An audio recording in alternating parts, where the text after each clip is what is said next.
Good morning, everybody. I've never thought I'd be so nervous to speak in front of people I do know.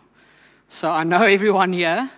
It's really a privilege and an honor to be here today. I never thought my friends would pay to actually come and hear me speak. If you just listen to me more when we have a beer, the wisdom is actually for free. Okay, and I'm mostly surprised. My wife actually surprised me. She's here today as well. She would actually pay me to shut up instead of talking. So thank you for showing that you care today. I really appreciate that as well. So today we're going to talk about resilience and exactly what resilience is. After this entire keynote, we will give you the content. So if we go a bit over time, you're more than welcome to leave. I don't take offense to things like that, except for Duarte. I will put it on your bill if you leave early today. Yes, you actually get credits for my time today. And Llewellyn, you can leave at any time because your presence really doesn't contribute anything here today.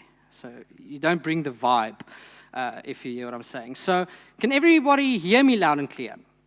Great, the audio is good. So today we're going to talk about resilience. Now the first thing that I want to say is welcome. Checking up my notes.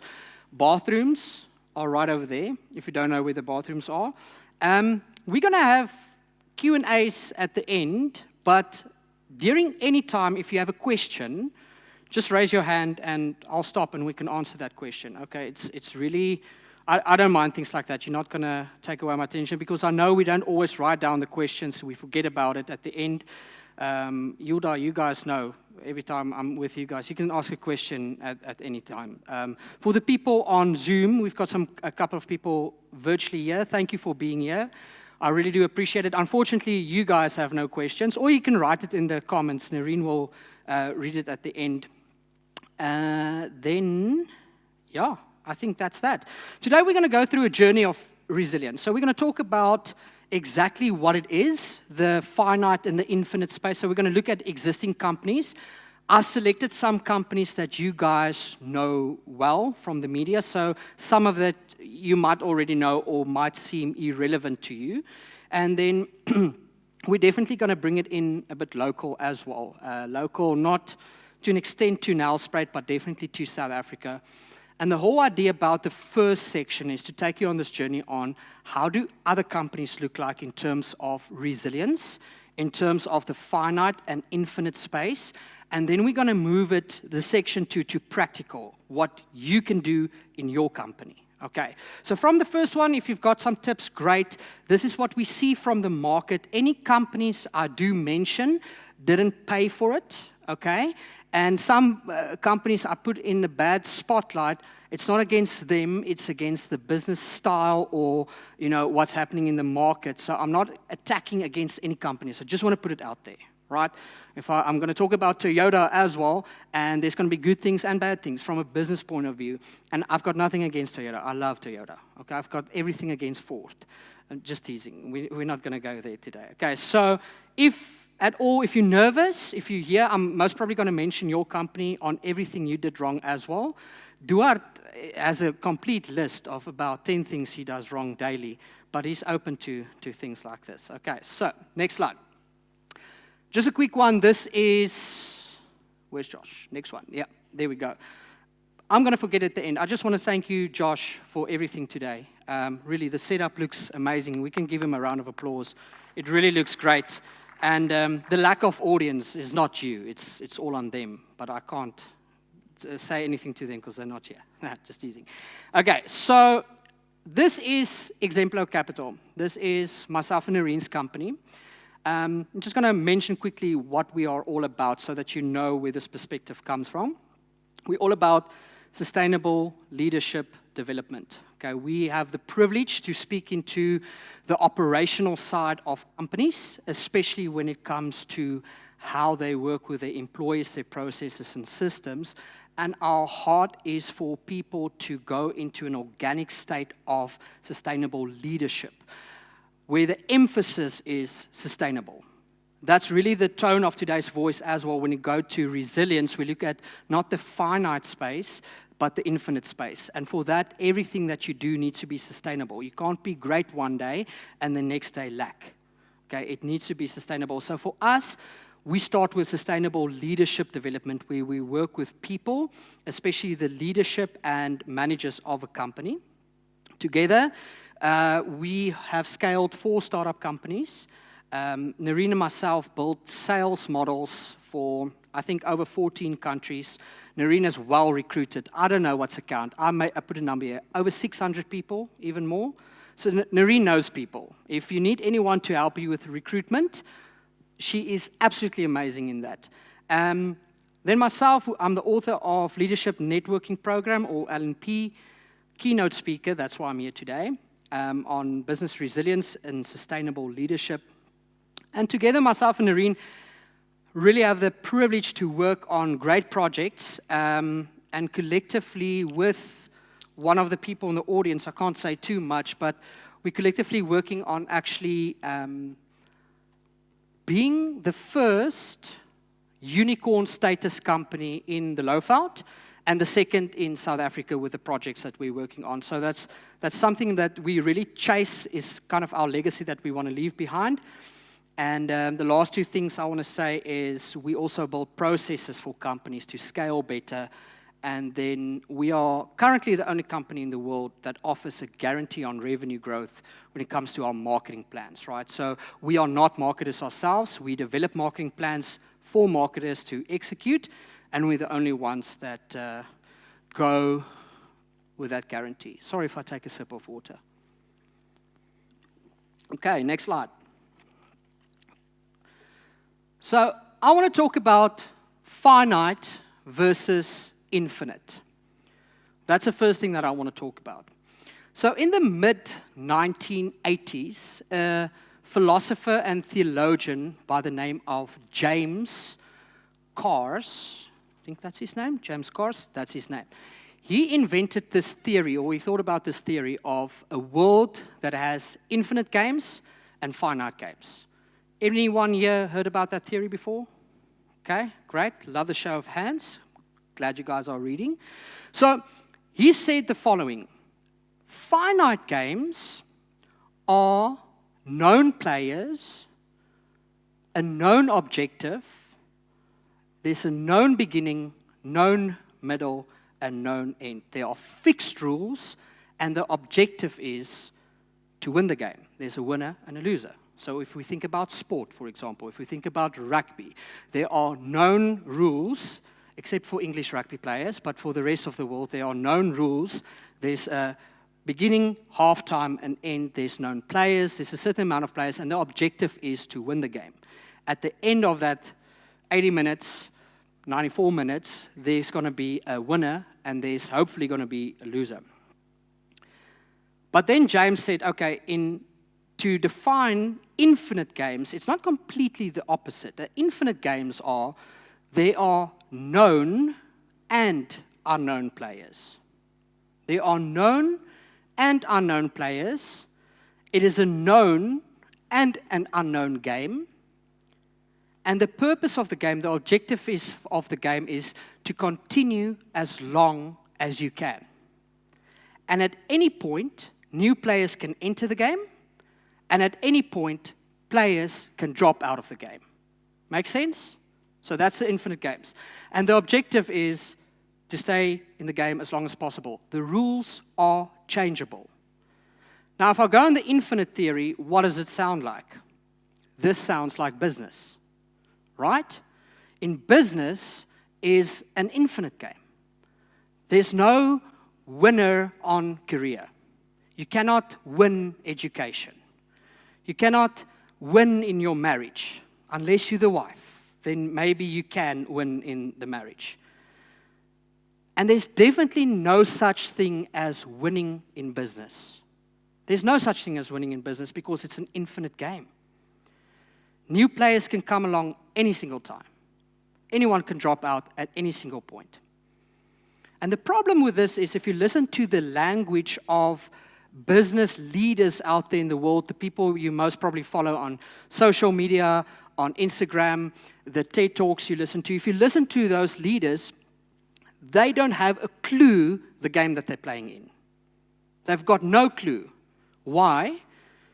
Because they talk about being the best. They talk about being number one. They talk about beating their competition. On what metrics? On what rules? On what objective? You cannot have a finite mindset in an infinite game. If your purpose is to be better than your competition, on what metrics? And if your competition is kicked out of the game, did you win? And I don't mean to say psychologically or hypothetically. I mean literally. Does it mean that you're going to get a trophy and say your business will do now good forever because you're the winner of business? It doesn't work that way. And we sit with that mindset, right? When I say we, I'm talking about myself as well. Each day when you have meetings, your objective is to be number one. What can we do? But we're playing in an infinite game. And then companies that fail in purpose is usually because they play a finite mindset in an infinite game. Next slide. So before we start, I want you to quickly look at this, right? So, million versus a billion. What's the difference? Yes? Zeros, okay. Look at the philosopher, Llewellyn, there at the back. Okay, so when we listen to media especially, right, we get our news, we see what government's doing with money, we see what businesses are doing with money. The term billion is used daily, right? When we talk about the amount of people, the amount of revenue, the amount of whatever, it's a daily term. Now, because of the misuse of billion, what the media has done is they have softened the meaning of the word billion. So in your mind, if you write it down, you would write a million. If you write it out, 1, 6 zeros. If you write a billion, you would write 1, 9 zeros. And it will be tremendous way more. Yet we don't truly understand the power. Now listen to this. So quickly do the math with me, and you can take your calculator if you wanted to. I'm not doing the math in my head. I obviously planned for this math, so you're more than welcome to do so. So the average high, the top high salary in South Africa today, the top 5% salary, I'm not talking about the top 1%, is an average of 100,000 Rand a month, okay? That's what most of you here, and I'm just teasing, I don't know what you make, but in any case, 100,000 Rand is kind of like what the high professional is chasing towards. That's the ideal. And then the businessman in that space will kind of chase more, the entrepreneur, the whoever. But the ceiling gap for a professional, not, I won't say the gap, but is 100,000 Rand. So that's not for you to chase or to do anything about that. I'm using the 100,000 as an example. So here's the example. Let's take two people. The one's got 1 million Rand in his bank account. The other one's got 1 billion Rand in his bank account. Okay, we're just going to take one and one. The person with 1 million Rand can buy himself 10 months of 100,000 Rand salary. So his 1 million can buy him 10 months worth of freedom, if you want to put it like that. And you might say, okay, I only need 50,000 Rand, then it's double that. I only need 25,000 Rand, then it's 4 times that. It doesn't matter. Just take the amount you have in your mind and move it along with me. So, if you have 1 billion Rand in your bank account and you want to take 100,000 Rand for yourself as a salary each month, who can tell me how long that will last? 833 years. Not months, years. That's how long it will take you to give out 1 billion Rand if you take 100,000 Rand each month. Let's go to the other example. If you were to want to be super wealthy and you say to yourself, I want to take $1 million a month from that billion will last you 83 years. So that means you're sitting here today. If you had 1 billion Rand in your account, I know about 2 people here that has that. And teasing, don't go rob anybody. No one here that I know. I would know because I would come after your business. Milk you for some of that. So what will happen is if you have 1 billion Rand, regardless of the age you're sitting here now, you can use $1 million and it will never run out every month. And in the beginning, you might think, oh, that's easy, Ferrari, this. I think after 10 years, it might become difficult if you have everything that money should be able to buy you. Now, why am I saying this? Why am I giving you this example? First of all, it's really when you read in the newspaper when people misplaced billions or stole billions, how much time they stole from other people, what effect they stole from other people. So when companies have access to this type of money and they misuse it, it should make you angry a bit inside. Because we're talking about a real difference that can make. But the media puts it out there as if $1 billion is just, the only difference between $1 million and $1 billion is just the M and the B. That's how we read it today. Now I'm saying this because with money like that comes a tremendous power. Tremendous power.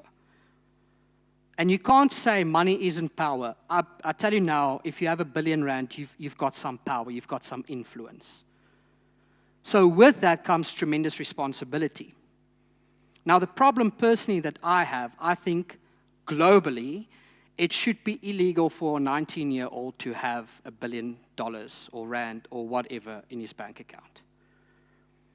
Because surely, even if he developed the greatest app out there, and he's entitled to that money, I'm not saying he didn't work for it, he's got no idea what he can do with it. He's just going to attack a new lifestyle that he's going to be bored of in a couple of years. The other thing is, I really think it should be, if you didn't work for that type of money, even if you did work for it, I guess, it is a tremendous weight of responsibility out there.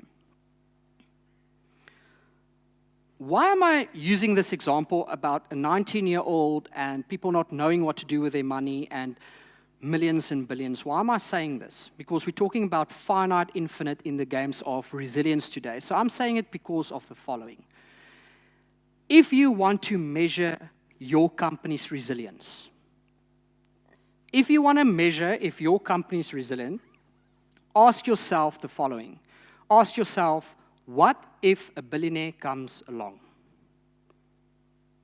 What if someone with this power that can afford to undercut every single price that you offer, that can afford to 10 times any best marketing strategy that you have, what if that person comes along? What will it do to your business? And I really want you to think about it for just a second, because this was always just hypothetical, right? If you speak to companies, you'd say, what if a billionaire comes along, and the company will sit and say, well, then I'll go work for him. Or people didn't really take that in, especially in smaller economies like Nelspruit. People don't really think about those type of things. And if they do think about it, they think about it from a hypothetical point of view. But this is what happened. So there's a company, alux.com. What they do is they only follow money trends and money movements from billionaires.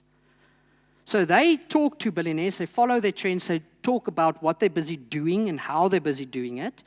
And so this is the interesting thing.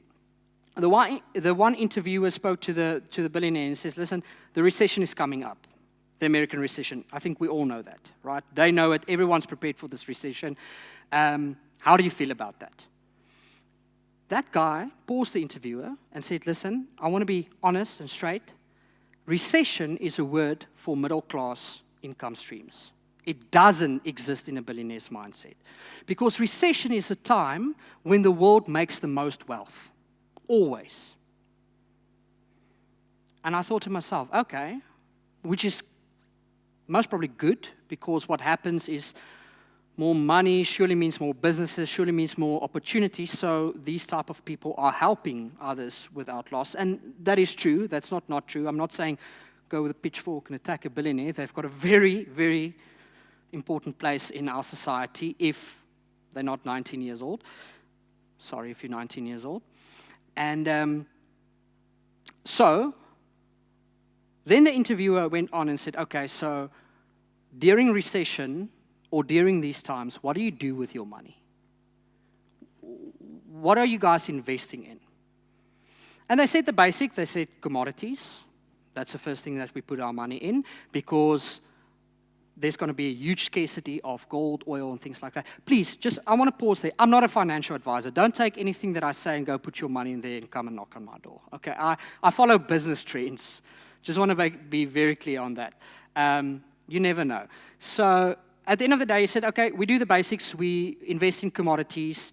We pick up luxury good items. So we take everyone's Rolex and yachts and art. Because why? Because when people need money, that's the first thing they drop. So they buy it at a bargain and a fraction of the price. And they just keep it because the demand will come back when the economy stabilizes. It's natural. But then he said, the most important thing that they invest their money in is boring businesses. Boring businesses is the number one shopping spree that a billionaire goes after when they are in a recession. Why? They are cautious to innovate because they don't know because innovation is opportunistic, right? It's all about timing and opportunity and everything. So during a recession, timing is very unpredictable. So they don't bring out the latest healthcare technology. They don't bring out the latest, biggest new mall and things like that. They go after boring businesses. And you might think about, why does this bother you? Because most of you that's sitting here, and I don't mean to bust your bubble, you've got a boring business. The way you do your business might be exciting, but if you think about it, if your business can be copied and pasted by money, you've got a boring business. What makes a business not a boring business is money cannot copy and paste what you're doing. Money can buy the people that can copy and paste it, but they can't copy and paste it. If you offer apples and someone else can offer the same, they just need money to start it and put up a shop, you've got a boring business. So I was talking about, I'll actually mention that later. So just keep in mind that, unfortunately, your business is boring, okay? So we want to get out of that. Own it. It's nothing wrong. Billionaires want your business. That's very, very good for you. You've got something that they want. And someone will be in the privileged space where they will buy you out and you can make money, but if it's not worth it, they'll just open up a shop right next door and close you. We see that with Amazon, doing that to so many retailers. That's what they do. They create a model where you can be part of that. Brilliant, that's great, but they come to say, our money can do whatever you do, can sell whatever you sell faster and more trustworthy than you can ever do it. Now, isn't that scary? Okay, next slide. So, going to look at a couple of case studies. You know the brands out there, and we're just going to look out on their resilience and how they worked in the market. So the first one is Apple. I quickly want to compare Apple and Samsung with one another, now that we've established the billion figure in our minds. So Apple is worth $2.58 trillion. So that's $2,000 billion is their net worth. Samsung is worth a tenth of that. It's worth $281 billion. So if we think about it, just from a net value comparison, who is the most successful? Apple, yes, okay. Now, I want you to follow me here. Apple's got one company, multiple sites. They've got one company, and they average around 100 products. This includes the accessories. Okay, sometimes they acquire more or go into dealership, but if you think about it, you've got the iPhone, iPad. You can maybe mention 10, and then they've got the charger for the iPhone, the charger for the iPhone. So they do about 100 products, right? Whereas Samsung has 80 affiliate companies, then chemicals as well, and they do about 10,000 products. Yet they're only worth a tenth of Apple. Apple versus Samsung, and I want to now give a bit more example of what is resilient and what is not resilient, right? Apple is focused on resilience. They focus about the infinite games and not focus about their competition at all. Samsung, on the other hand, during interviews admit that all that they want to do is be number one. Therefore, each year they will chase Apple to bring out the latest new device that's better than Apple. And they get it right each year. Each year, at the end of the year, you will see Samsung's tech specs on their phones is way better than Apple's. On every single piece of technology that Apple offers, Samsung aims to be the best. And you might think, okay, but if they get it right, just look at the turnover. So in an interview, one of my favorite keynote speakers and authors, Simon Sinek, he has a privilege to speak into the lives of Apple executives and of Samsung executives, on both. So what they did is he said to them, okay, at a Samsung event, they give them, at that time when the iPod just came out, they gave him their version of the iPod. And he tested it, and he loved it. He said, it's amazing technology. And Simon, being Simon, loving to test people, during the next Apple event, he sat with employee number 5. Now, Apple's employees are numbered based on their importance. So Wozniak and Jobs were employees number 1 and 2. He sat with employee number 5, so this is way up in the company, in a limousine, on the way to the keynote, and he said to this guy, I want to tell you something. Sony gave me this MP3 player. Can't remember the Zoom or the whatever the name is. They gave me this, and I rated the best MP3 player way better than your iPod that you brought out. He said this to employee number 5 that needs to pay him for this event. And he said it to wait for a response. He actually just wanted a response. He meant what he said, but he wanted a response. So this guy said to him, he said, listen, I've got no doubt in my mind. I've got no doubt in my mind that that is the best MP3 player on the market today. He says, because the difference between us and Samsung is we brought something out that the consumer needed at the time. And our focus is on what's next. What does the consumer need? What technology will fit them? Our focus is on what's next. Our focus has never been what Samsung is busy doing with. Our focus has never been what other competitors are busy doing with. Our focus is on us and our relationship with our consumer. He says, Samsung each year is just chasing our products. So, naturally speaking, if you just need to improve this and your focus is on, everyone will be able to improve our products. And he said to Simon, he said, why do you think each year our products are irrelevant, are obsolete? It's because of that reason. Kodak, who remembers Kodak? So Kodak's employee was actually the first inventor of the digital camera, right? He took this to Kodak. He said to Kodak, look what I invented. This is for Kodak, you know? And Kodak said, listen, we're going to do 2 things. We're going to completely scrape that and not bring that out to market, and we're going to fire you for wanting to be a threat to our business. Kodak wasn't interested because in the finite space, this piece of item is a competition to what they offer, which is film cameras. And they saw that, but they never thought about the infinite space. They wanted to be the best in where they are currently. That same guy took that technology to Sony. What did Sony do?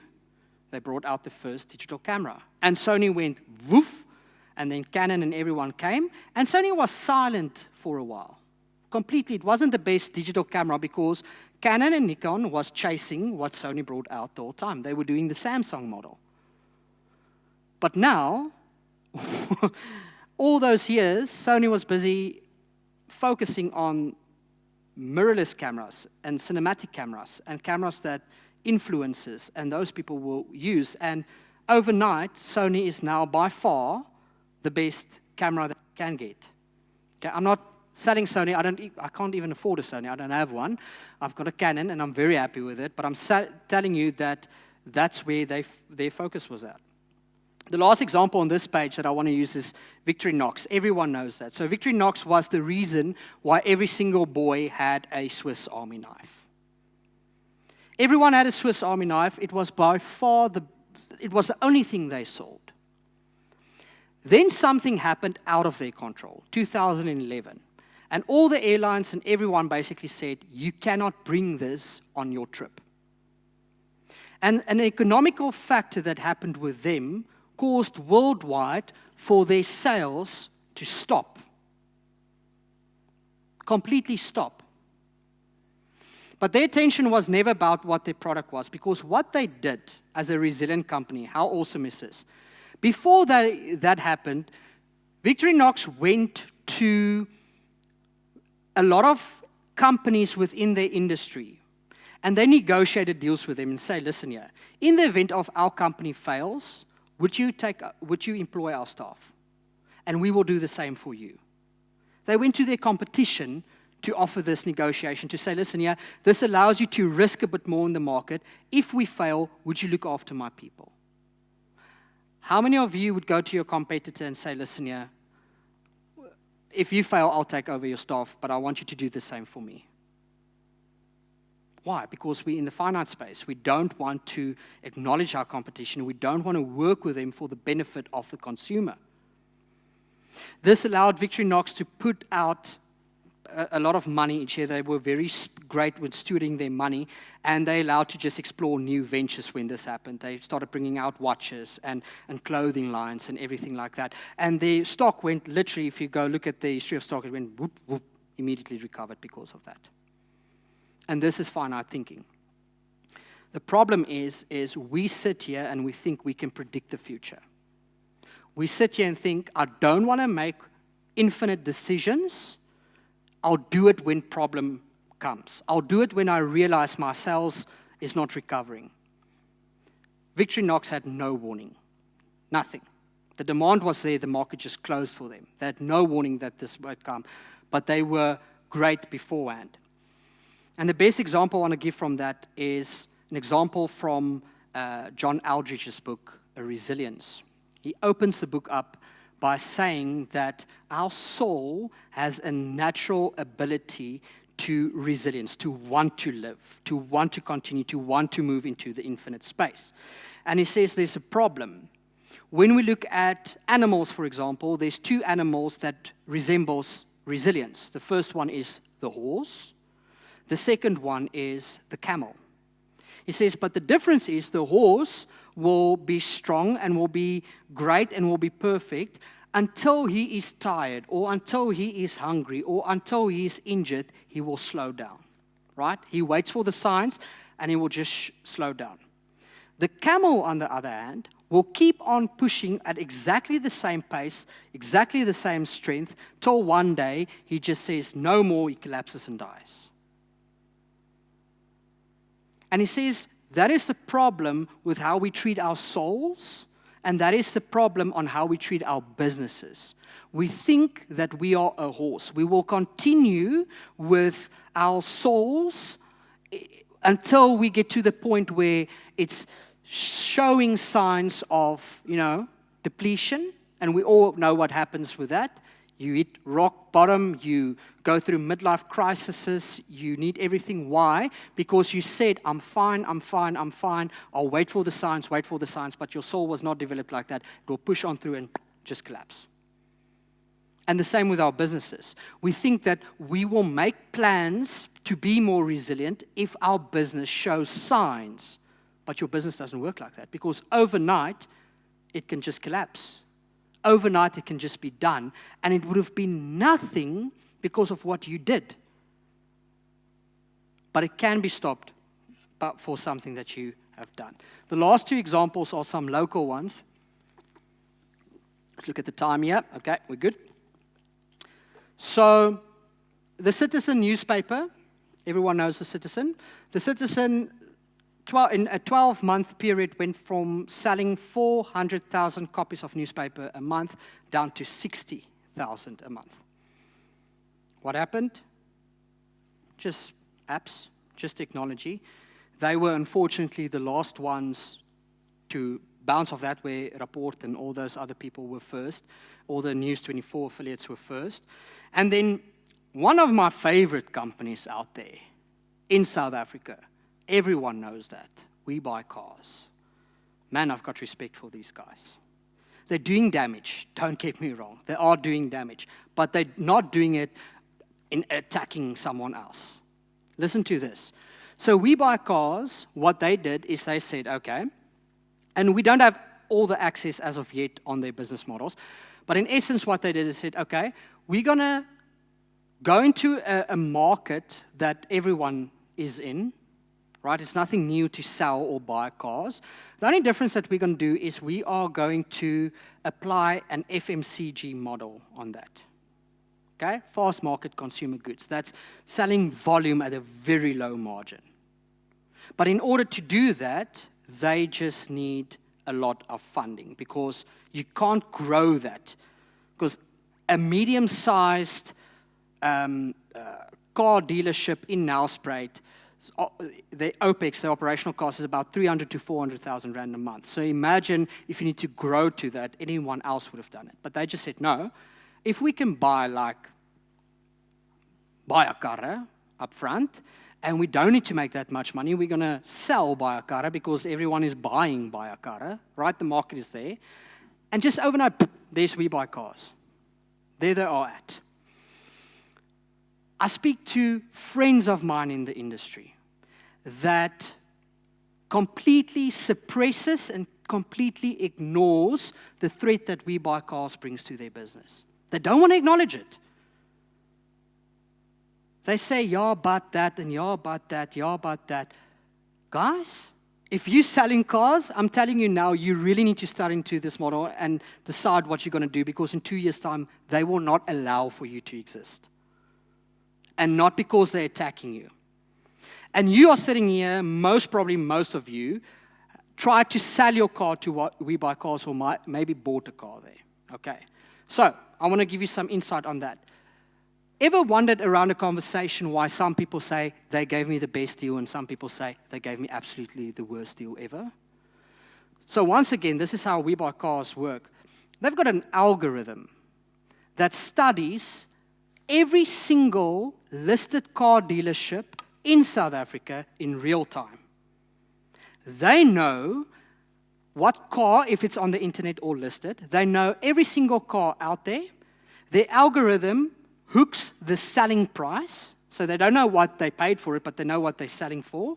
And here's the interesting thing. We Buy Cars look at how long that car's been there. They look at that. So if you take your Volvo to them and they give you a horrible price on your Volvo, it's not them. It's the algorithm is telling them there's so many Volvos out there and they don't sell. So this is what we can offer you. Because their business is about swinging volume. The other people, on the other hand, with certain vehicles that you know, Toyota Fortuners, the older models, you will get the best price if you go sell yours by them. They've got a brilliant business model, but here's the biggest threat, right? A week, 10 days ago, was now. We Buy Cars listed. So, think about this quickly.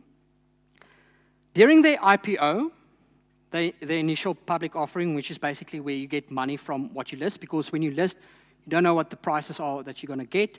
You're going to wait for the demand to come in, and that establishes your price, right? So during their IPO, they got 8.3 billion rand in capital. 8.3 billion rand in capital. Now, because they listed, this is brilliant news because finally this gives everyone the opportunity to access their data, okay? Because it's a public-owned company now, you need to get access. We don't need to get access to the historical data, but all the data from now. So this is good news actually for car shop owners and things like that, because you can, if you're smart, you can start analyzing where they're moving their money. Now, think about this. We Buy Cars don't need to advertise, because a lot of companies use that to enter a new market or to grow in a new market. They don't need to advertise. I think they're going to open up way more warehouses, but let's be honest, they don't need to. This is the scary part of resilience, finite and infinite, and this is really, really scary. If this was my company, I would be nervous.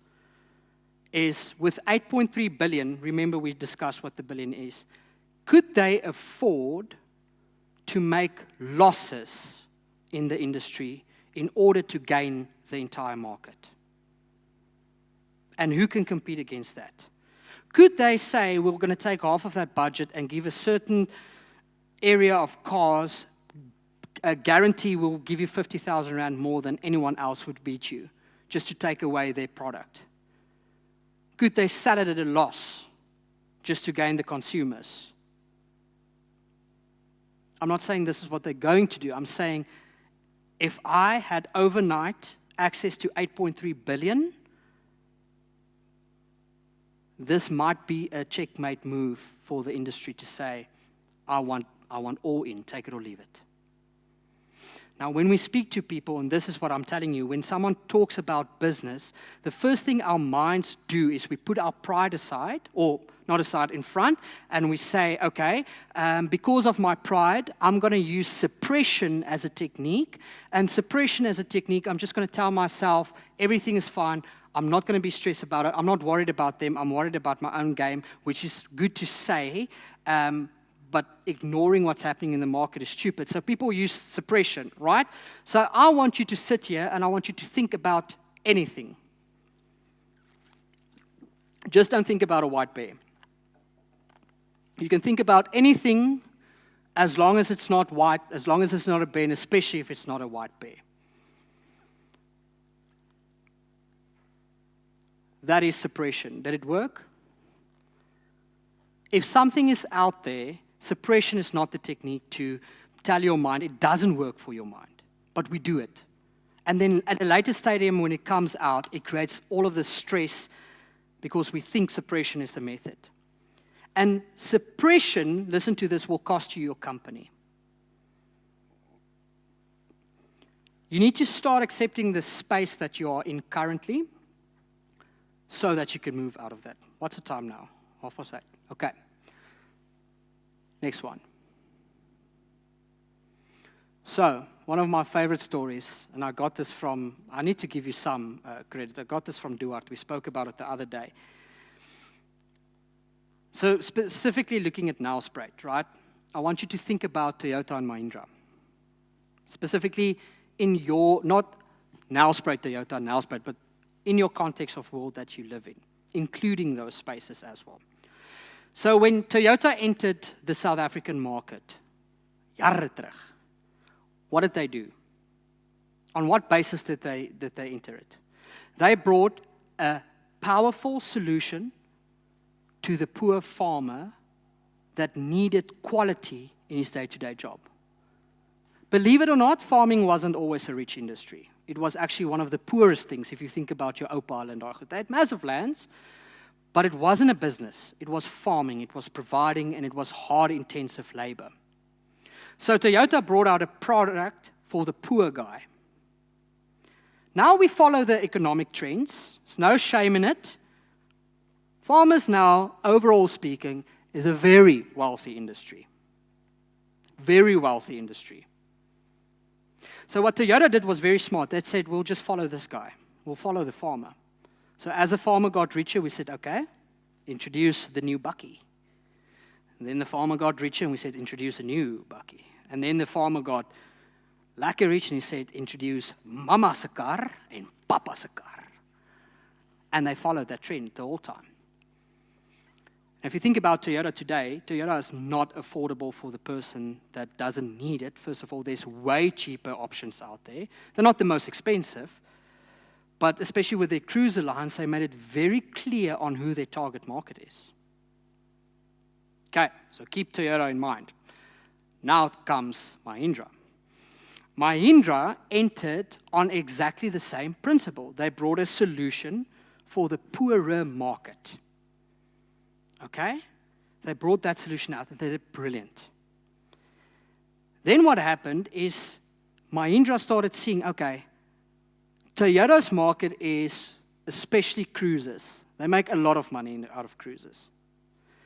That's kind of their market. That's their niche. And Mahindra started designing and said, let's bring something out that looks in that area. Not exactly the same, but the bulky look. You know what I'm talking about. But let's wait before we bring it to market. And they tested some, and they see people like it, but people can afford cruises, and because they can afford cruises, they buy cruises. Taken. Say that very clear. I found Toyota to be better. It's not against anyone. I'm studying the business models here. But then the following happened. We had the war that had a huge impact on our agricultural sectors. Okay, some of my clients or friends sitting here today that is in that industry, the whole agricultural sector was viable. And then we had problems with export, and then. So what happened is a lot of your farmers shifted back, economy speaking. Like either didn't make it, needed to sell, or just not in the position to buy a new cruiser this year, or 5. There was an economical shift, and Toyota said, well, we never thought about the trend moving backwards. We don't have a reserve cruiser for that market. We have one internationally, just not for the South African market. And Mahindra said, that's my market. That's my gap. Because now the farmer that would have bought 5 cruisers is now going to buy one for himself, and he's going to buy 4 similar-looking vehicles that should just last 5 years, if longer, perfect.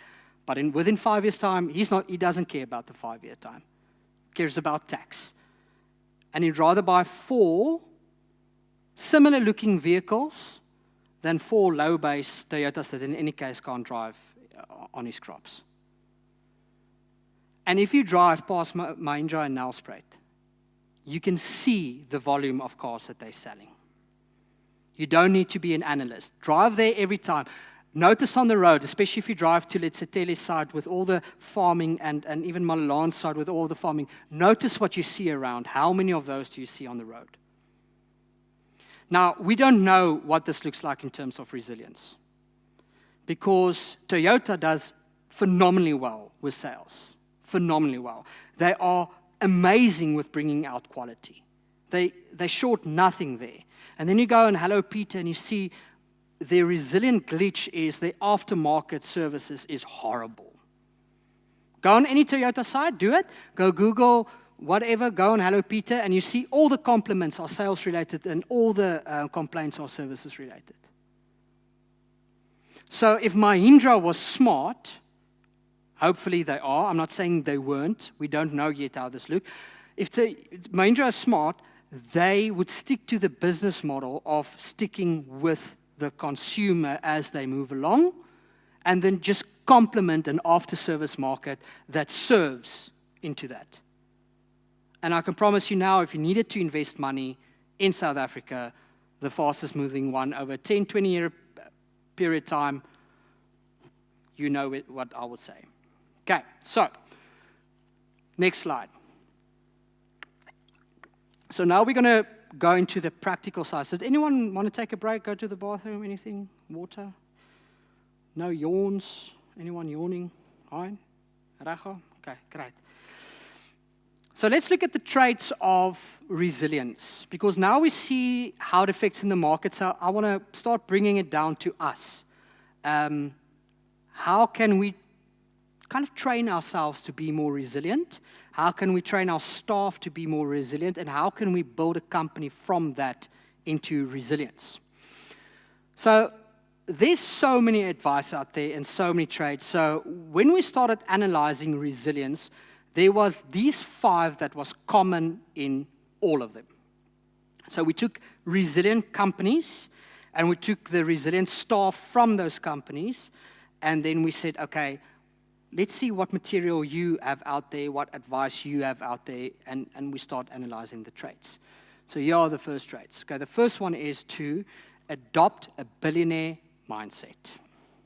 Now, when I say adopt a billionaire mindset, I'm not saying going on a shopping spree. I'm not saying wake up and believe that you've got R1 billion in your account. That's not what it's about. But the billionaire mindset is all about not worrying about money. People that build resilient companies are worried about the future, and it might include money. Obviously, you need money to survive, but they're not focused on how much I can make today. Money is not their driving factor, believe it or not. So that's the billionaire mindset that we talk about. The other thing in the billionaire mindset is competition is not their enemy. The resilient billionaire mindset is about, I'm doing this for me, for my company, for my consumer. I'm not worried about where my competition is at. Apple is a perfect example for this. Then they are focused on constant improvement. Each day, myself and Irene worked together for a company where one of the good things, I guess, that they definitely brought to the table, it was really their vision on each day, how can we be better? Not comparing better to others than ourselves. What's the improvement factors? The billionaire mindset also includes relationship, and loyalty is everything. With clients, with workers, with staff, it's all about relationship and it's all about loyalty. If you cannot have a relationship with someone, if you cannot build that community, they cut ties with it on the spot. It's not about the quick sell on that. And then this is something we're going to talk about in depth, but they serve with solutions over needs. They serve with solution over needs. The second trade is the what, how, why trade. So, who knows that theory? Who's heard about it before? Okay, so the what, how, why is very interesting. It's not my theory. Just saying, it's not my theory. So what it resembles is, they say the problem with most non-resilient companies and finite companies, and think about this for a moment, is companies are focused on what they do, how they do it, and then maybe why they do it. In other words, what, I sell water, how, through distribution XYZ, why, oh, I never thought about that, or why, because I believe people need healthy water. They usually just slap a slogan at the back and think that answers the why. The billionaire mindset is exactly the opposite. And we, once again, see this from all the companies. We see this from We Buy Cars. We see this from Apple, where they say, start with why, always. Apple said, we wanted to bring our technology for the consumer, accessible to them. They were the inventors of the desktop as we know it. That's where they started. How? By bringing out an accessible product, that the consumer can never afford, but can use, and it's got a function in their lives, and XYZ and XYZ, and then they say, what? Oh, in the form of an iPhone or iPad or MacBook. Now think about your company. Why do you do what you do? Should be the most important thing. Your why needs to determine what you do, or how you do it, rather, and then the last thing is your product. And why is this important? Because we see from, especially Victorinox, we see from all the examples that your product might be obsolete within overnight.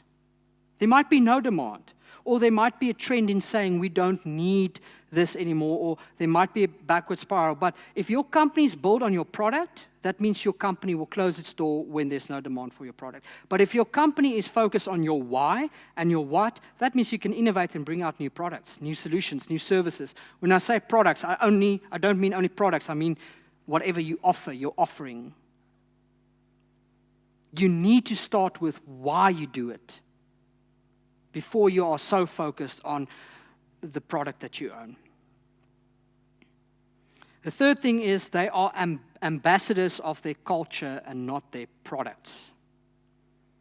You'll see resilient company owners, when you see them, they are an ambassador of what they do.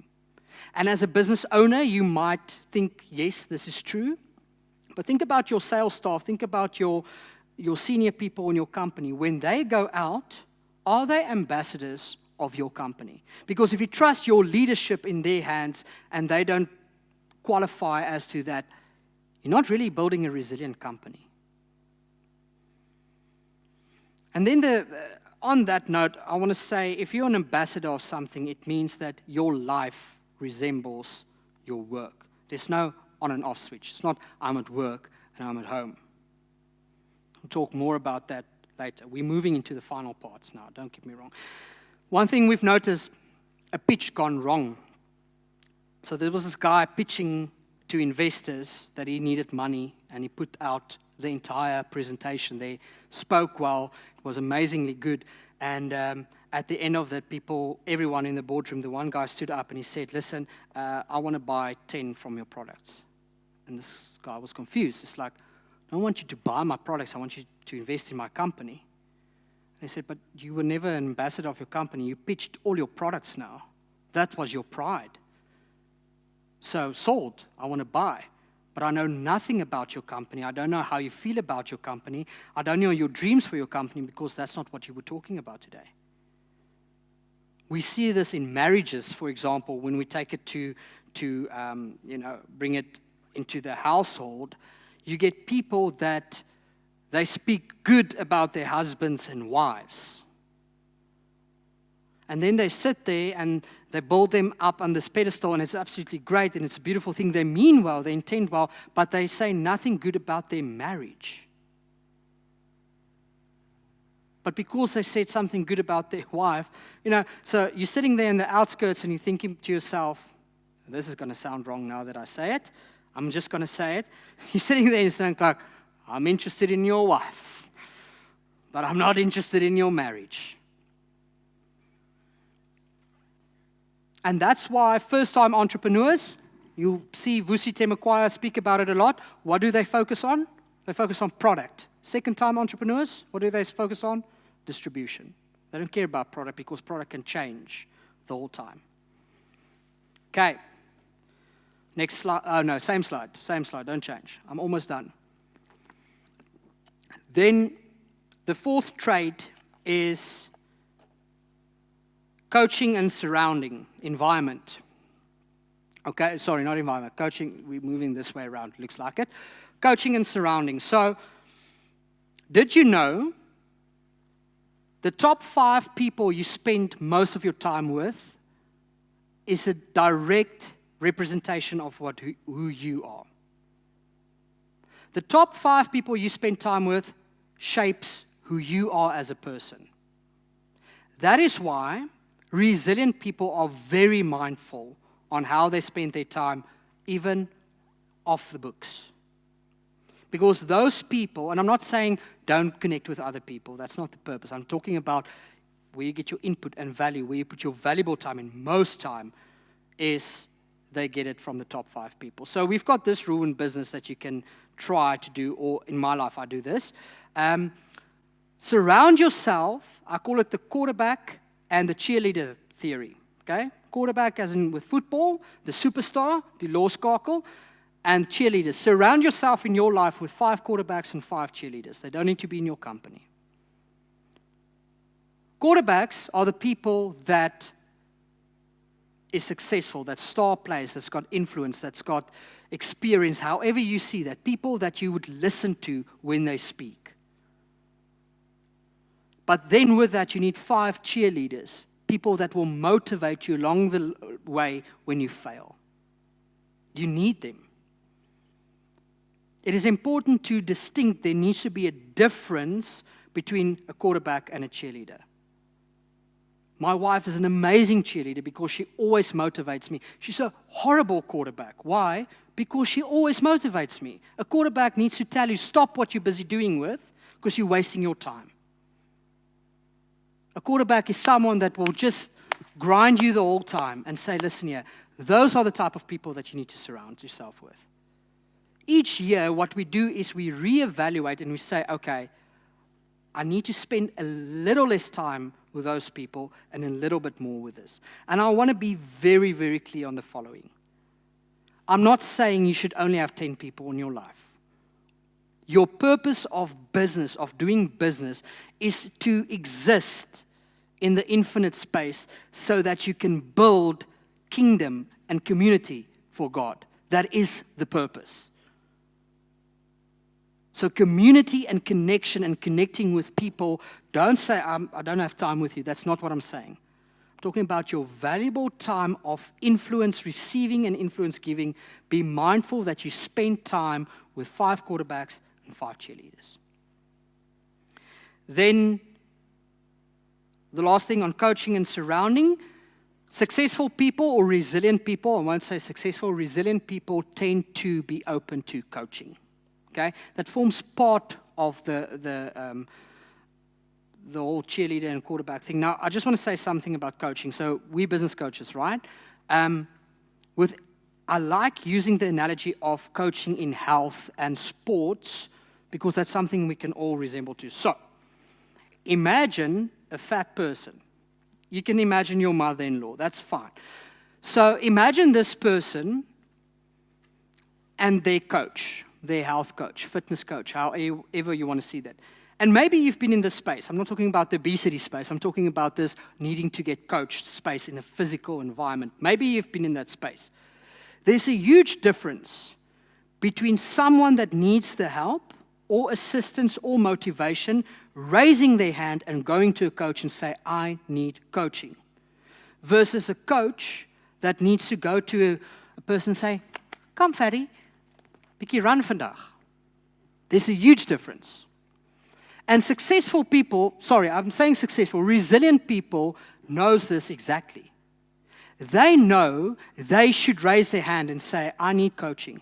And it's not because of a problem that I have. You see fit people, healthy people in the gym also being coached because they understand it's a continuous thing. So if you want to be resilient, it's maybe time to raise your hand and say, I need someone to shapeshift. I need someone to bounce ideas off. I need someone with influence. It doesn't need to be us. I'm not saying you get 5% discount if you book us today. I'm not saying that, right? It can be anyone, as long as you've checked the, yeah. So be open to coaching and don't wait for a coach to come to you. It's not sustainable. It's the same as a stupid event like this. The people that paid for the event is here the first time, they're here, they don't drop out. It's with anything in life like that. If you're at the robot and you get a free seigstokkie, freebie one, here you go, you're most probably going to complain about the taste or not eat it. So get active from your side with that. The last trait of resilience is they understand that environment shapes habit. We do this the other way around. We say, I need to be the change. You do not need to be the change. You alone will not change a habitat. The environment needs to change. Your work environment needs to change. Your culture needs to change in that work environment. Not culture in the sense of go slaughter a lamb or anything like that. I'm not talking, it's not a religious act. Your culture needs to change because that influences the habits of who's working with you. That influences your managers' roles, their thoughts, how they work. Don't go solely in and say, I'm going to show everybody. Change your value system, change your culture. Okay. 2 more things and I'm done. We're going to talk about how to change that value system. Next slide. I just quickly want to ask you guys, what time did we say? We've got time, ne? Yeah. I said I'll be done by 9:30. I'll be done by 9:30. Who can tell me from this picture what is the most valuable piece of equipment? Raise of hands, and then you can... Yes. The barista. Okay, next. Anyone wants to agree or say something from that? The barista. Okay, I think in a perfect world that would have been a great answer, but you don't know that barista. Okay, they might be. They sure is on the road to be, but without that barista, I think the business will be able to continue, as long as it's replaced by a great barista, of course. We don't want the barista to get fired, so if they're good, great, but if they get a better job offering and they're gone, hopefully the business doesn't fall. The most important, valuable piece of equipment is one that you can't really actually see. It's the one that he's holding in his right arm, and it's called the thermometer. That is a 500,000 or let's say 400,000 rand machine. That is a 400 rand thermometer, and that is the most important one. Now, if you go to coffee shops, and I know you guys see me at certain places in town, I'm talking all coffee shops, right? If you go to coffee shops, this is what happens is, let's be honest, the coffee tastes exactly the same. like the beans, you can say this one is your favorite. If they switch their beans overnight, you most probably won't even know it. Okay, you might say this tastes different, but it's fine. So you're there for the experience. That's a great thing. But the reason why you keep going back is the consistency. If you go into a coffee shop and you know your cappuccinos and you order a cappuccino and you burn your mouth with the first sip, will you go back there tomorrow? No. And the only thing in that offers that gives them consistency is the thermometer. And the biggest ability that a coffee shop setting have to success is that, especially if they have multiple sites, is ensuring that all what you order every day tastes the same. You know what you're to expect. So I'm saying this to you kind of as a sidetrack, but that you think about in your business, the small things that you do that you might not see valuable, that brought clients in for the experience. Those are the things that if you grow into the infinite space, those are the things that you never, never should let go of. If people compliment you and say, yes, like it, I always come here and the water is so cold, it's refreshing, or thanks for always offering me a coffee and you grow bigger, don't drop that. Because it's that consistency that adds to the experience. Okay, so let's get to the formula. This is what you guys paid for. This is what you want to know. What is the formula to having a resilient company, exiting the finite space into the infinite games? So the first thing that you want to do is you need to remember that you and your company are one. And you need to remember that this formula needs to resemble in your personal life and in your company. Because it's all about creating the culture, it's all about creating the environment, and that shapes the habits from there. So the first thing that you want to do is you need to develop and invest, and we're going to go through those 4 after this slide, and that's the last slide. So you need to develop and invest in purpose, in servitude, in wealth, and in processes. That is what your company needs. That is what your life needs to exit the finite space. What you then want to do is these things need to reflect in your value system, apply to your culture, and then you need to scale this behind your products. Now, why didn't I say put those 4 in the rule books, and why did I mention value systems? You would notice that your company most probably have contracts and laws, and these are the rules. These are the 10 commandments that you're not allowed to break. Luckily, the lawyer has left the building. I'm telling you now, rules are not great. Value systems are great, and there's a difference. And let me give you the coaching analogy again. Let's say a coach teaches or coaches a star athlete, a great athlete. The coach will most probably tell the athlete when they're on the rule system, they will say, you need to exercise this amount of hours per day. You need to only eat healthy food. You need rest. You need this, and they'll put out all the rules. Okay? So, this athlete is perfectly healthy. And on the weekend, they had the kid's birthday party, and he eats a slice of cake. Did he break the rule? He did, because the rule said no sugar. Does it make him a bad athlete? Heck no. So what's the purpose of the rules if it can be broken? Whereas if a coach would have said, listen here, we've got a value system that says you need to eat healthy or be healthy. Our value system in our household said we will be a healthy household. That means if I decide today to not exercise, I didn't break the value system. That means today if I decide to eat some cake and have some chocolate, I did not break the value system. But it also does mean if I do it every single day, I'm breaking the value system. Value systems are way more powerful because you can keep people accountable to it. If you've got a value system and say you will be an ambassador of this company, you don't need to put out rules. If your employee goes out and they're drunk in a bar and you see them there, you can tell them, are you being an ambassador? But if you have rules, imagine how long the rules will be. Not allowed to drink, not allowed to do this, not allowed to do this. Not only one cocktail, not only one this. Oh, no, that's not what we meant. But then what are you clarifying?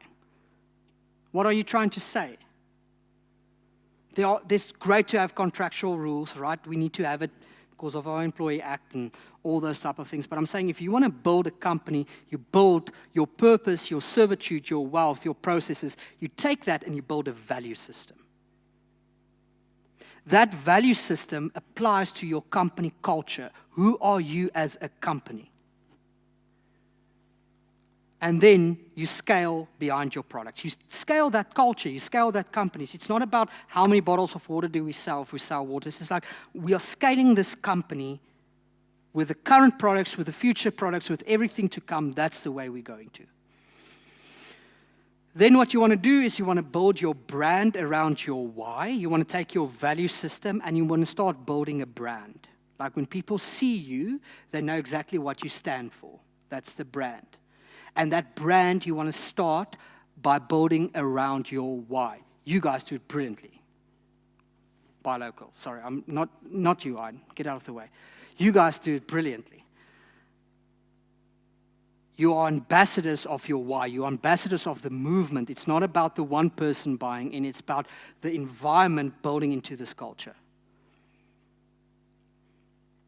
Then what you want to do, lastly, is you take your brand and your why, and that is what you market. You don't need to tell people, buy my water. You need to tell people, this is us and we are fabulous. The one thing that people do wrong with marketing, and this is very true, is they tend to speak the voice that they want to speak and not the language that the audience needs to listen to. In other words, you speak in the language of your audience. If you are speaking to South Africans and you're speaking to Boere South Africans, then you would use words like lekker. You speak their language. Don't go and say to a marketing agency, I want the biggest trending Facebook post that company, my competitors are busy doing, but your competitors is in Australia. They don't speak your local language. And I'm not talking about the actual language, English, Afrikaans. I'm talking about the method of speaking. You always need to communicate your brand into the audience's ear on the language they're speaking. Otherwise, it's not relevant. Okay, so next slide. Now we're quickly going to go into depth with purpose, servitude, wealth, and process, and we'll be done before the time. So when I said the 4 elements that you need to take into your company, take into their culture, these are the 4. Purpose, servitude, wealth, and process, otherwise known as PSV. Okay, I thought about something. I could have maybe said, I don't know. Okay. Anyone who can tell me the difference between purpose and motivation? Because we tend to think it's the same. You guys are 100% correct. So, the difference is motivation is short-term. Okay? Purpose is long-term. So I want to give this to you an example. The biggest motivator in a company is money, salary. You want to give a guy motivation, you give him a lekker groot salaris, and he'll be motivated. But because motivation is short-term, that's not what's going to keep him there. Why? Because of the obvious, he's most probably going to work still sucks, and I get paid a lot, but I bought a new house and got a wife, or new wife, teasing, or got better-looking children, send them to higher school. So now my living expenses is higher, so I need to be motivated a bit more. And what does their work ethics do? Just goes down because of motivation. The other thing is, the person might be perfectly motivated, happy, they're happy with everything. But because you paid them more and in a skill set more, what do you think will happen when anyone else comes to that person and say, come work for me? What's the only deciding factor? What's my leave and what's my pay raise? If they give him slightly bit more leave or more money, he'll be gone. That's motivation. Purpose, on the other hand, purpose is when someone during bad times feels that I belong in that company, I belong in that culture, I belong in that value system. And you'll see that everywhere. You'll see that when a company cannot afford everything this month, those are usually the people that they are sad and they might be angry, but they say, you know what, I'm here tomorrow again, and it will not affect my work that I'm doing. They might be dickback, but they will be there doing their work. Sustainable leadership is the number one thing how you teach people to find purpose in what they do. There's a story that I think it was also Simon, or it might have been Jordan Peterson, either one of the two, talks about the story. They visited a Four Seasons hotel, and there was a barista. And the barista gave them a coffee, and it was an absolutely amazing barista. Great experience. I loved it. And this guy just had this joy and smile and everything. And let's give them Simon Peterson, then it's collective. I don't know which one it was, can't remember. Might have been someone else. And they said to this guy, do you like your job? And this guy, without a doubt, said, I love my job. And it's important, love. Like is rational, love is emotional, right? This guy loves his job. And it's like, why do you love your job so much? And he said, because of the culture of this work environment. I'm accountable for everything that I do wrong or do right. But this culture allows me to feel belong, to have purpose, to explore in this field. And he said, interesting enough, this is not his only job. He's a barista and he mentioned XYZ companies as well, right? They use him over weekends or whatever. And he said he absolutely hates it there. He absolutely hates it there. And they said, why? He said, because they've got this strict, poisonous culture where it's everything by the rule book. There's no exploration. So he says he goes to work with his head lowered that no one would notice. So this is amazing what purpose and environment does. What it does is it's the same person, but you as a consumer, you as a customer experience that same person completely different just because of the environment that he's in. It's about serving beyond your offering. So how can you measure purpose in your company? This is a very great example. And please don't tell your managers or employees I said this. You go to them and you say to them, listen, I might not be able to pay you next month. Don't not pay them. I'm not saying don't do that. I'm saying have that conversation with them. See how that impacts them, how they react to it. I'm sorry. There we go. See how they react to it. And that should give you a guideline. Are you sitting with people around you that has purpose or is motivated? Okay. When people don't feel purpose, this is what happens. We see it in old people, right? So old people might financially retire well. Their kids have degrees, their children is healthy, they've retired well. They've got the finances that they need. Let's use them as an example. So they've got the motivation to live. They've got the motivation to want to be here. But now they retire and they've got no job. Now they want to go and visit the kids, but the kids are like, we're not here. Or when they visit the kids, they're like, okay, I want to do something. Kids are like, no, we sorted. We don't need your money. We don't need you. Like, chill. Have some coffee. Watch TV. You don't need to do anything. And you see in that specific example, because of those people, those elderly people, well, I'm pretty sure you guys will see it as well, because they have no purpose, because they don't need to provide anymore, they don't need to worry or risk or go to work for someone. They've got all the finances that they need, but because they've got no purpose anymore, they just started going backwards and backwards and backwards and backwards. Until one, unfortunately, passes away, you'll see the other person, the wife or the husband, very fast because now they really have no purpose anymore. It is an amazing thing, not amazing to witness. I'm not saying go and be weird about that, but it is amazing human behavior to see purpose drives us way further than motivation can at all. So in your company, before you are worried to motivate your people, worry about how you find purpose in your own life. And do you have purpose?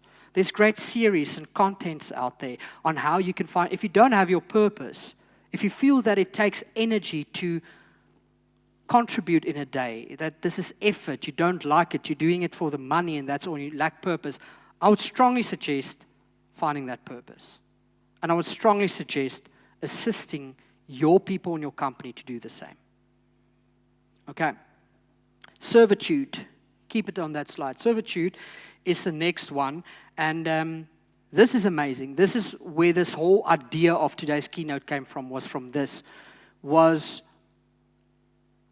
to give you the answer if a billionaire comes along and copies and pastes exactly what you do.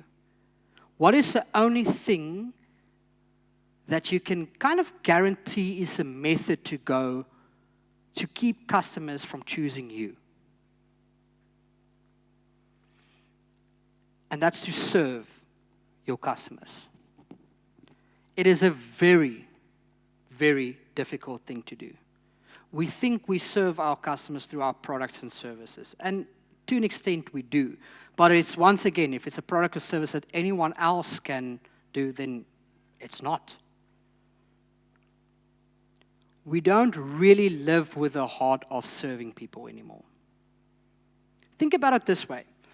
Do you welcome competition in your niche for the sake of your client? No, we despise it. Would you, if your client comes in, listen to what they have to say, and in your mind you think, there's maybe a better suited product or service out there than what I offer, and I know about them. Would you show your client to that person? We need to start serving again. And serving is always, for me,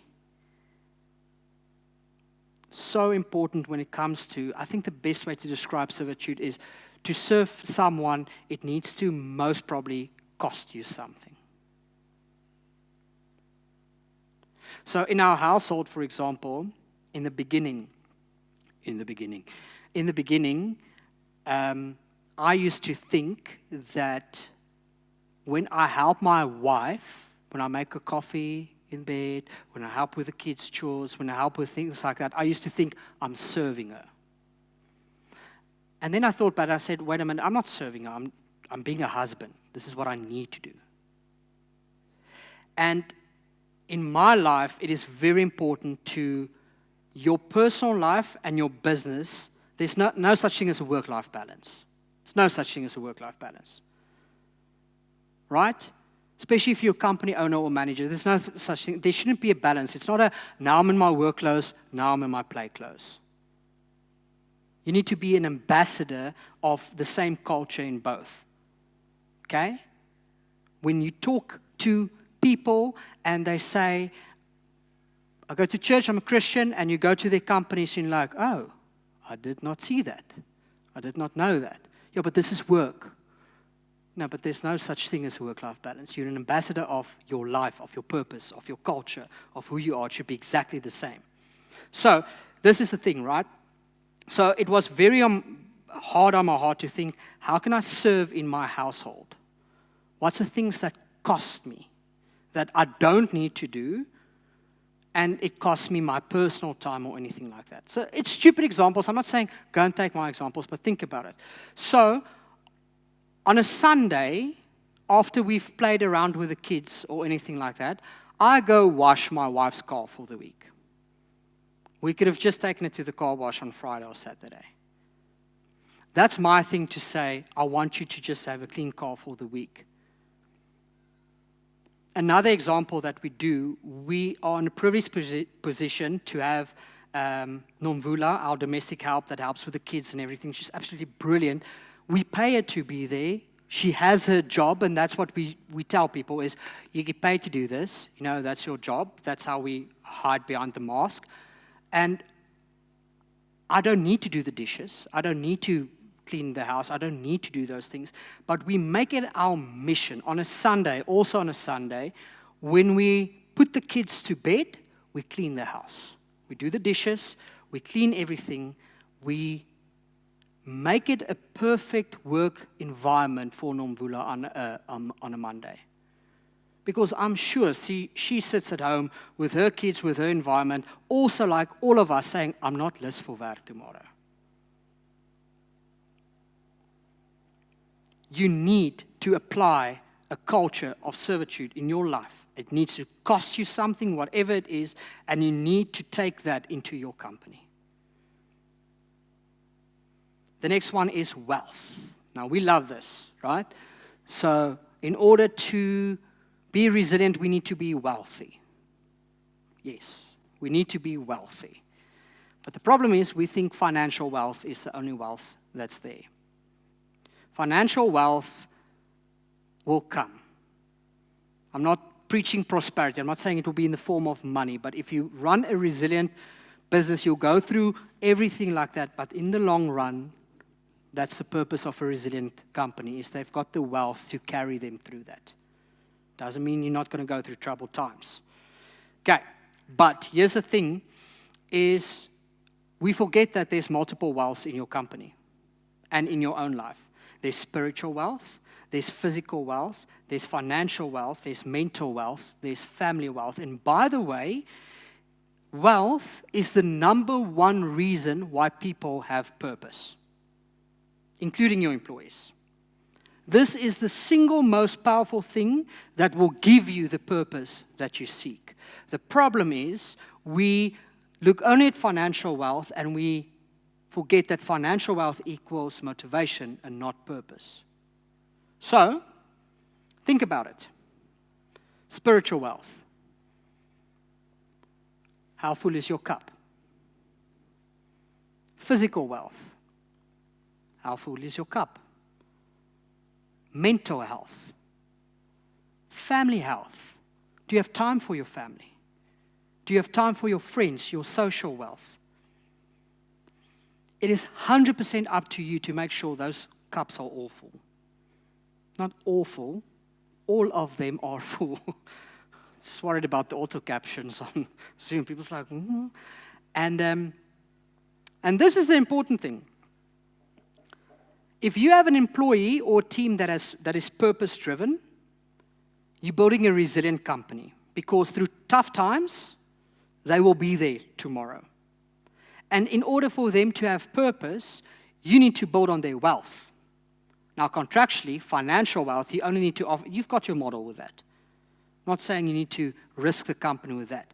But spiritual wealth is important to them. So I'm asking you this. In your meetings that you have, in your company, because you all have meetings, do you pray when you open up your meeting? And I know you talk to clients and they say, listen, we need to have an equal act of, there are people that's not religious and there's not that and then there's that. I'm like, you're not forcing anyone to be there. There's interviews that they did with Muslims and Hindus that they said that we actually appreciated people doing that. No one said, I need to sit around the table. They said, we open up in prayer. That's what we do. Then the other thing is, in your staff, do you ask people to pray for the company, for you, and do you ask if they need prayer or anything? Because believe it or not, spiritual wealth is a cup that needs to be filled with purpose. Now think about it for one moment. If you go through troubled times and you walk into your company and your employees are praying for your bad times, how does it make you feel? The second thing is physical health. Physical health is important. Guys, you don't need to go run marathons. But if someone is sitting there and they are 400 kgs, smoking, drinking Monsters and eating Kentucky the whole day, it should be a problem for you. Not because of the fact that tomorrow you need to hire again. That's not the thing. That person is sitting there and it takes away from their purpose. Now, it's sometimes a sensitive thing because you can easily say, jy moet gaan oefen, maar die ander hoef nie. It's not about saying that. Don't go to a person and say, jy moet. It's about saying this company has a culture of we go for a company walk every Wednesday, 1 p.m. around the block. That's what we do as a company. And we discuss business, or we have our vision meeting, or we incorporate it with anything else. You don't need to go and enter people for marathons and things like that. It needs to mean that you need to create the environment for those people to feel that you're adding to their purpose. They still have the choice to say, I'm not going.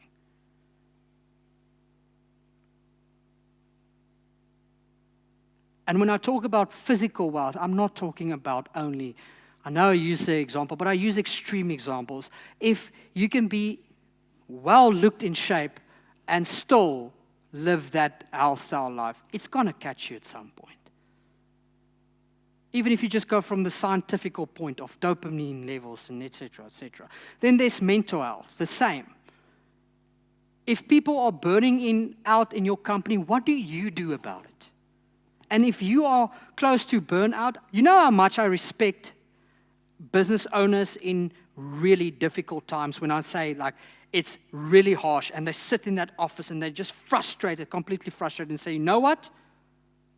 Everyone in this office, please note, for 2 hours I'm quickly going fishing. It's a lucky excuse to use every time. Don't. People notice it.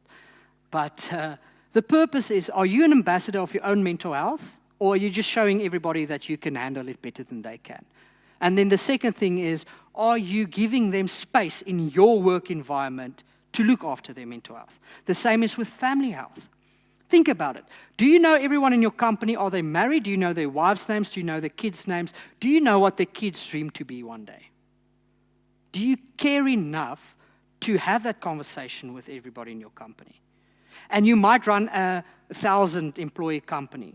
Then just work on the hierarchy, your circle. Like, do you know people there? Do you know who's expecting, who's going through difficult times, who lost a grandmother, who wishes they lost a mother-in-law, who, you know, what's going on in their family wealth? And are you creating space for that? Because once you start doing these things, people are open and say, listen, yeah, my marriage is on the rocks. And you say to this employer, what about if I carry your workload for 2 days? And you go home and you sort things out there. What if I invest in that space for you? And I know everyone's thinking, yes, but everyone will take advantage of these wealth cups, right? Everyone will take advantage. Those are the people that you employed. You need to look at a cultural fit if you look at people. Before you hire people, fire people. Get rid of everyone that doesn't fit into a cultural fit of able to sustain into purpose, of build this resilience that's just there to milk you for, I don't know. You can easily see that. The last thing is, I already mentioned family health. Okay. Then the last thing is process. Yeah. Processes are important to build a culture of resilience because it is the only thing that allows you to automate and to seem bigger than you actually are. And believe it or not, if you seem bigger than you actually are, you build rapport and trust in the community. So, what people do wrong with processes is they tend to put processes over people. Don't do that. Okay? What people also do wrong with processes is they tend to develop processes when the need has already come, which means it's usually a rush decision. So remember this, you will do every job in your business that you don't document and train someone else to do. One thing that I felt that I don't know if I'm going to mention it. I don't think I have. If you've got people in your company on management, right, that has the ability to think, brainstorm with you, please create a culture of asking why more. If someone asks your decisions the whole time, why do you say that? Don't feel attacked. Don't feel that, they see it as they want perspective. To ask why is to gain perspective on what you're busy doing. And if you've got people that has the guts in your company to question not question your authority, not question the job, just question, is this the best course of action? Those are the people you want around you.